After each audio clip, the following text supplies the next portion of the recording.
Okay, magbilang tayo ng subatomic particles ng mga nuclide. Lahat ng mga bagay sa universe ay gawa sa mga atom na makikita natin sa periodic table. Para maintindihan natin yung behavior o kung paano gumagana ang mga atom, kailangan kilala din natin yung mga subatomic particles sa loob ng mga ito. May tatlong klase ng subatomic particles. Una ay ang mga protons na may positive na kuryente o electric charge. Kung may positive, syempre may negative din. Electrons naman ang tawag sa mga subatomic particles na may negative charge. Tapos may subatomic particle din naman na walang charge at neutron ang tawag natin sa mga ito. Sa isang atom, makikita natin ang mga protons at neutrons sa nucleus o yung bandang gitna ng atom. Yung mga electrons naman ay pag-aalagala sa labas ng nucleus. Sa ibang video sometime in the future, pag-usapan din natin kung paano gumagalaw yung mga electrons sa labas ng nucleus at kung paano sila tumatalon from one energy level to another. Mahalagang topic din yun, lalo na pag-aaralan natin yung chemical bonding, so stay tuned for that video sometime soon. Anyway, sige, sagutan na natin ito. Para pala sagutan ng mga ito, kakailanganin natin yung periodic table entries ng mga nuclides na ito. So, nilagay na natin sila dito. Yung una nating item ay isang chlorine atom. Kung titingnan natin yung entry ni chlorine, mayroong dalawang numbers. Unahin natin yung mas maliit. Ito ang tinatawag natin na atomic number. Yung atomic number, binibigay nito yung number of protons. Lagi. So in this case, ang number of protons sa isang chlorine atom ay 17.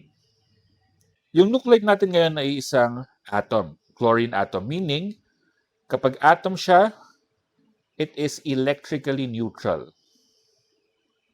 Ibig sabihin lang nito, yung positive charges at negative charges pantay sa bilang. Okay? At ibig sabihin nito, yung number of protons ay equal sa number of electrons. Pantay lang dapat.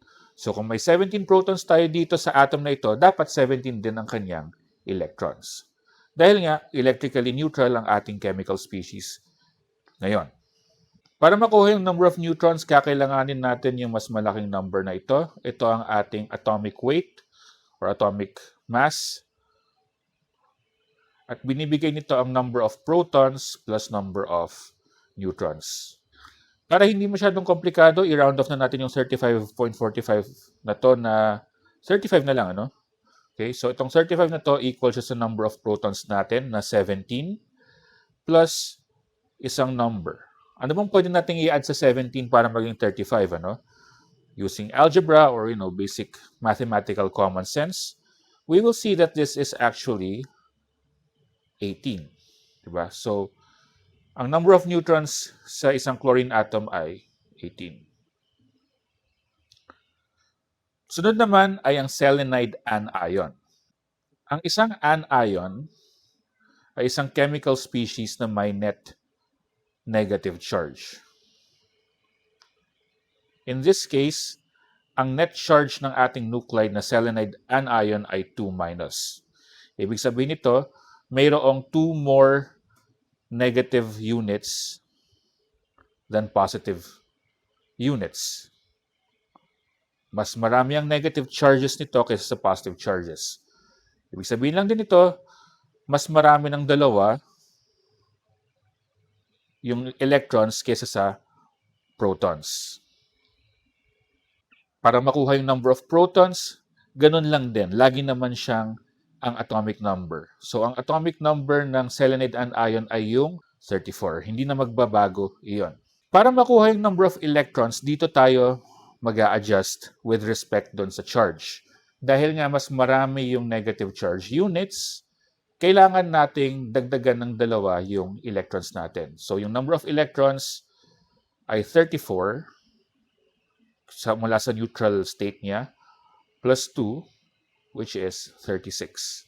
So, meron siyang 36 na electrons. Lastly, yung number of neutrons, i-ano na natin yung atomic weight, i-approximate na natin to 79. Round off natin to 79. Ito ang number of protons natin na 34 plus kung ano man yung number of neutrons. Ano ba yung pwede natin i-add sa 34 para maging 79? Again, using algebra or mathematical common sense, we will see na ang number of neutrons ay 45. Yung huling item ay ang plomic cation. Ang cation naman ay isang nuclide na may net positive charge. Hindi lang pala nuclide, ano? Yung term na cation and anion, nag-a-apply din siya sa ibang chemical species, whether molecule or some compound, ganon. Pero in this case, it's a nuclide. Okay? So, cationic nuclide ito. At ang kanyang net charge ay 4+. Ibig sabihin, mayroong 4 more positive units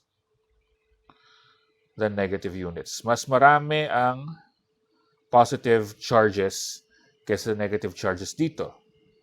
Ibig sabihin, mas marami yung protons. Mas marami yung protons ng 4 kaysa sa number of electrons.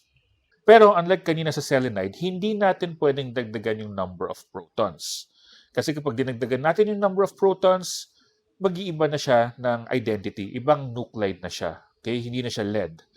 Kaya sa number of electrons tayo mag-a-adjust instead sa protons. Tingnan niyo mamaya. Ano?